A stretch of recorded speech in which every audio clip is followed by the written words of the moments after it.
جی جناب، یہ ہے توسا شریف، وزیر اعلیٰ پنجاب کا اپنا شہر، جہاں گورنمنٹ بوائز ہائی اسکول کے مین گیٹ کے سامنے ہی بند سیوریج ہول مسائل کا سبب بن گیا۔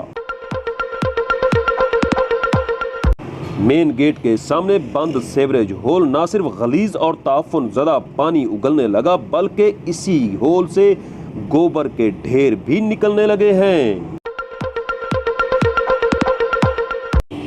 غلیظ گوبر اور تعفن زدہ پانی جہاں آمد و رفت میں مسائل کا سبب بن رہا ہے، وہیں مختلف قسم کی بیماریاں پھیلانے کا سبب بھی بنتا جا رہا ہے۔ دوسری جانب گورنمنٹ بوائز ہائی اسکول کے مین گیٹ کے سامنے ہونے کی وجہ سے پڑھنے والے ہزاروں بچے بھی شدید مشکلات سے دوچار ہو چکے ہیں۔ وزیر اعلیٰ پنجاب سردار عثمان بزدار کا اپنا حلقہ اور اپنا شہر ہونے کے باوجود بھی متعلقہ محکمے آخر خاموش کیوں ہیں؟ صفائی اور سیوریج کی مد میں آنے والے کروڑوں اربوں روپے آخر کہاں جا رہے ہیں؟ یہ سیوریج ہول کون کھولے گا؟ طلباء برادری کے مسائل کون حل کرے گا؟